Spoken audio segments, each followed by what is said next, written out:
The Battle of Mogadishu, October 3rd and 4th of 1993, marked the days of the Battle of Mogadishu. This excursion was to take no longer than 90 minutes. As the soldiers were approaching the city, they described how they saw a city that had been ravaged by some fatal urban disease. The buildings were destroyed and streets were filled with trash as well as refugees. As the soldiers were departing from the helicopter, one unfortunate soldier did not make the grasp for the rope and fell 70 feet and faced severe injuries, however lived. Crowds gathered around and suddenly chaos broke. All of a sudden, Somalitan military men were throwing grenade-propelled rockets and took down two Black Hawks. The Black Hawk that got hit connected with another one, and together they went down. As all this was occurring, soldiers who were grounded were watching the incident in shock, following the smoke trail that the grenade left behind, and watched the two copters slam into each other and fall. This marked the beginning of the Battle of Mogadishu. Instantly, the pilot and co-pilot of the copter that got hit by the grenade were killed. Many were severely wounded from the clash, and a rescue force was sent out to help those who were still alive. One of the men in which the team helped out would later die due to wounds he received. The Somalis were dragging some of the UN soldiers through the streets of Mogadishu itself. The UN military forces were not ready for such an event to take place as what occurred.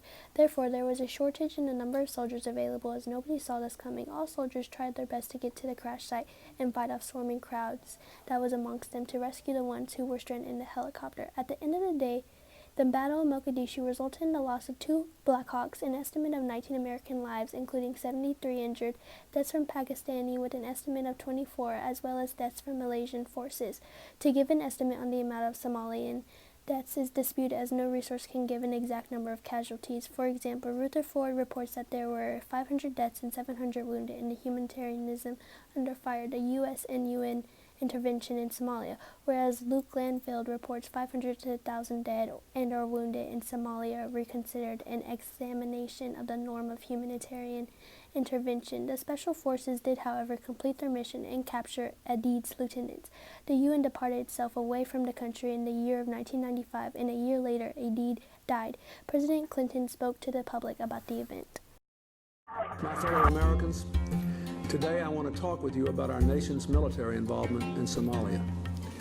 A year ago, we all watched with horror as Somali children and their families lay dying by the tens of thousands, dying the slow, agonizing death of starvation.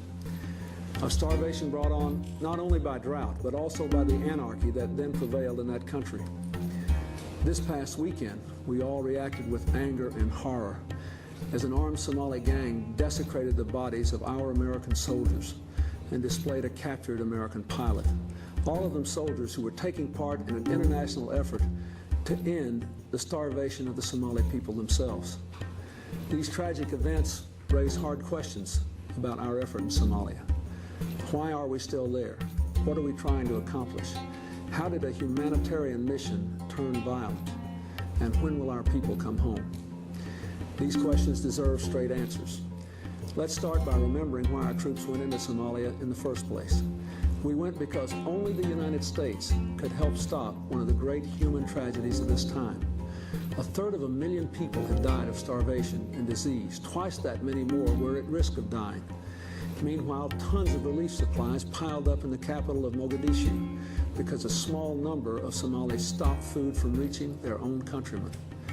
Our consciences said enough. In our nation's best tradition, we took action with bipartisan support. President Bush sent in 28,000 American troops as part of the United Nations humanitarian mission. Our troops created a secure environment so that food and medicine could get through. We saved close to 1 million lives. And throughout most of Somalia, everywhere but in Mogadishu, life began returning to normal. Crops are growing, markets are reopening, so are schools and hospitals. Nearly 1 million Somalis still depend completely on relief supplies, but at least the starvation is gone. And none of this would have happened without American leadership and America's troops.